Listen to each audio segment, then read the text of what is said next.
Assalamualaikum warahmatullahi wabarakatuh. Nama saya Dilan Ahyausianto dari Universitas Esa Unggul Kebon Jeruk, Jakarta Barat, dari Fakultas Ekonomi dan Bisnis jurusan Manajemen. Saya akan membacakan artikel pendidikan Pancasila berjudul Pancasila Dasar Negara Buatan Saya. Abstrak. Pancasila adalah harta yang istimewa yang diberikan oleh para pendiri bangsa Indonesia dengan nilai-nilai luhurnya. Tidak ada hal yang perlu diperragukan bahwa rakyat Indonesia berpendapat bahwa Pancasila adalah dasar negara dan juga pandangan hidup bangsa Indonesia yang tidak tergantikan. Pancasila telah menjadi landasan dan panduan dalam pengambilan berbagai keputusan, berbagai langkah dan kebijakan, dimulai dari kehidupan beragama, kebangsaan, kemanusiaan, demokrasi, pemusyawaratan sosial, dan keadilan. Pendahuluan. Pancasila adalah perwujudan dari nilai-nilai budaya Nusantara, dapat menyelaraskan dan mencocokkan nilai-nilai budaya, norma, dan aturan-aturan sosial kemasyarakatan yang menjadi kesepakatan bersama antara suku bangsa yang di Indonesia. Pancasila menjadi suatu cara pandang, berbagai keniscayaan, filosofi, way of life, dan pedoman hidup tidak boleh ditinggalkan dalam kehidupan ini. Jika diabaikan begitu saja, maka akan terjadi pergesekan antara nilai-nilai lokal yang berbeda antara satu suku bangsa dengan yang lain. Dalam keadaan seperti itu, bila tidak ada ideologi yang kokoh dan dapat menjadi perisai kehidupan, maka dapat menimbulkan konflik berkepanjangan. Dampaknya bisa menimbulkan terjadinya perpecahan dan disintegrasi sosial. Namun jika ada ideologi Pancasila yang kuat, akan dapat menjadikan suatu kondisi yang damai dan aman dalam setiap sila. Pembahasan makna Pancasila sebagai dasar negara. Kata Pancasila bermula dalam bahasa Sanskerta, yaitu Panca berarti 5 dan Sila yang berarti asas atau prinsip. Dengan demikian, adanya 5 pedoman penting yang perlu diilhami dan dipegang teguh. Pancasila merupakan dasar negara tertulis dalam pembukaan UUD 1945. Intisari dari nilai-nilai Pancasila tersebut yaitu ketuhanan, kemanusiaan, persatuan kerakyatan, dan keadilan sosial. Bangsa Indonesia seharusnya bisa menerapkan keadilan sosial dalam berkehidupan seperti yang diharapkan. Namun hingga detik ini tidak sesuai dengan harapan. Hal itu pun menjadi sebuah tantangan untuk generasi sekarang, khususnya para pelajar sebagai generasi intelektual, untuk ikut serta dan berjuang mewujudkan cita-cita negara. Satu, ketuhanan yang Maha Esa. Intinya adalah satu, rakyat Indonesia harus percaya dan takwa kepada Tuhan yang Maha Esa. Kedua, mengembangkan sikap yang saling kerjasama dan hormat antara para peluk agama berbeda. Tiga, membuat ketentraman di antara umat yang beragama. Empat, agama dan kepercayaan adalah hal yang bersifat pribadi bagi mereka yang bertakwa kepada Tuhan yang mereka percayai. Lima, bebas melaksanakan ibadah sesuai agama yang dianutnya. Dua, kemanusiaan yang adil dan beradab. Pokok intinya satu, martabat dan harkat seorang manusia harus diakui sebagai makhluk hitam yang kuasa. Dua, membuat kesetaraan hak asasi dan kewajiban semua manusia tanpa membedakan suku, agama, kepercayaan, gender, keturunan, derajat sosial, warna kulit, dan lainnya. Tiga, meningkatkan sebuah rasa untuk peduli antara manusia. Empat, meningkatkan rasa saling tenggang rasa sesama manusia. Lima, melaksanakan kegiatan yang bermanfaat bagi sosial dan membantu orang-orang yang membutuhkan. Tiga, persatuan Indonesia. Pokok intinya adalah satu, bisa menjalankan kesatuan dan persatuan, kemakmuran bangsa dan negara. Dua, berani dan siap sedia bagi kepentingan negara dan bangsa jika diperlukan. Tiga, meningkatkan dan menguatkan kagum dan hormat terhadap tanah air dan kita juga bangsa. Empat, meningkatkan rasa bangga terhadap bangsa dan tanah air Indonesia. Lima, menjaga ketertiban dunia yang berdasarkan kemerdekaan, keperdayaan abadi, dan keadilan sosial. Empat, kerakyatan yang dipimpin oleh hikmah kebijaksanaan dalam pemusyawaratan perwakilan.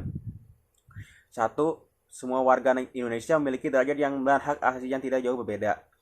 Kedua, melarang adanya pemaksaan kehendak pribadi terhadap yang lain. Tiga, mengedepankan musyawarah atau diskusi untuk pengambilan hasil bagi kesejahteraan semuanya. Empat, melakukan musyawarah agar mendapatkan semangat untuk bermufakat juga agar rukun. Lima, menghormati dan tidak mengganggu gugat hasil keputusan bersama. Lima, keadilan sosial bagi seluruh rakyat Indonesia. Satu, meningkatkan itikat budi luhur yang atau baik. Dua, mengembangkan sikap adil antar sesama. Tiga, melindungi hak agar kewajiban dan hak seimbang. Empat, menghargai hak milik yang lainnya. Lima, menolong orang lain yang membutuhkan. Makna lambang Pancasila. Sila-sila Pancasila memiliki makna yang perlu dipahami. Semua lapisan masyarakat tentu sudah mengetahui jika lambang Pancasila berwujud burung Garuda yang memiliki warna makna kekuatan dan juga warna emas makna memuliakan. Para anggota setiap tubuh Garuda terdapat 17 jumlah bulu di sayap, 8 jumlah bulu di ekor, 19 pada pangkal ekor, dan 45 di leher yang bermakna kemerdekaan Indonesia. Tanggal 17 Agustus 1945. Di bagian kaki, burung Garuda menggenggam sebuah gulungan panjang bertuliskan Bhinneka Tunggal Ika yang maknanya adalah kesatuan dalam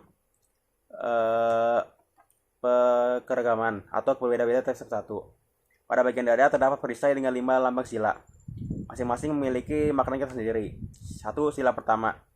Sila pertama dengan lambang bintang kuning memiliki arti cahaya, maknanya rakyat Indonesia semuanya punya agama, beriman dan bertakwa kepada Tuhan Yang Maha Esa, dasar agama dan kepercayaan masyarakatnya. Sila kedua memiliki lambang rantai melingkar, maka rantainya berbentuk segi empat dan lingkaran. Bermata rantainya ada 17 dan tidak terputus. Rantai tidak terputus karena generasi baru atau penerus bangsa Indonesia. Sila ketiga adalah pohon beringin besar yang bisa digunakan sebagai tempat berlindung maupun berteduh. Maksudnya, seluruh bangsa Indonesia dapat berlindung di bawah negara Indonesia. Pada pohon beringin juga ada seluruhan akar yang menjalar ke bawah memiliki makna keragaman suku bangsa. Sila keempat memiliki simbol kepala banteng yang memiliki makna tenaga rakyat. Selain itu, banteng adalah hewan yang suka berkumpul dan sangat sosial, seperti halnya musyawarah dan mufakat. Sila kelima memiliki lambang pari dan kapas, yang memiliki makna sandang dan pangan atau makmur sejahtera. Dengan hal ini, negara Indonesia memiliki kewajiban untuk memakmurkan bangsanya agar sejahtera. Tujuan Pancasila sebagai dasar negara. Tujuan Pancasila juga adalah tujuan dari NKRI itu sendiri, yang terdapat pada UUD 1945 alinea keempat yang berbunyi sebagai berikut. Kemudian daripada itu, untuk membentuk suatu pemerintahan negara Indonesia yang melindungi segenap bangsa Indonesia dan seluruh tumpah darah Indonesia, dan untuk memajukan kesejahteraan umum, mencerdaskan kehidupan bangsa, dan ikut melaksanakan ketertiban dunia yang berdasarkan kemerdekaan abadi dan keadilan sosial. Maka disusunlah kemerdekaan bangsa Indonesia itu dalam suatu undang-undang dasar negara Indonesia yang berbentuk dalam suatu susunan negara Republik Indonesia yang berkedaulatan rakyat dengan berdasar kepada ketuhanan Yang Maha Esa, kemanusiaan yang adil dan beradab, kesatuan Indonesia, kerakyatan yang dipimpin oleh hikmah kebijaksanaan dalam permusyawaratan perwakilan, serta dengan mewujudkan suatu keadilan sosial bagi seluruh rakyat Indonesia. Penerapan Pancasila di zaman sekarang. Di zaman sekarang, Pancasila makin lama ditinggalkan dan hampir dilupakan oleh masyarakat zaman sekarang. Dikarenakan era globalisasi yang makin menyebar membuat mereka melupakan Pancasila. Para masyarakat sekarang hanya mementingkan apa yang mereka sukai di zaman sekarang, seperti pakaian mewah, perhiasan, jet-jet, dan idola mereka. Karena hal tersebut mengakibatkan isi Pancasila yang merupakan dasar negara kurang dipahami. Jika para masyarakat zaman sekarang masih tidak peduli, maka ditakutkan akan terjadi perpecahan di masyarakat dan bahkan negara Indonesia itu sendiri. Oleh karena itu, sebagai generasi baru, sudah merupakan kewajiban kita untuk mengamalkan Pancasila agar tidak dilupakan di masa depan. Kesimpulan, sebagai bangsa Indonesia yang berideologi Pancasila, harus paham apa makna dari Pancasila itu sendiri. Seperti yang disampaikan Insinyur Soekarno, Pancasila berisi semangat bangsa Indonesia. Oleh karena itu, sebagai pandangan hidup dan pedoman suatu bangsa dan dasar negara Republik Indonesia, Pancasila telah tertanam dan melekat pada bangsa Indonesia. Jadi, rakyat Indonesia menjadikan Pancasila sebagai tujuan atau jadikan sebagai perjuangan bagi bangsa Indonesia. Sekian dari saya. Wassalamualaikum warahmatullahi wabarakatuh.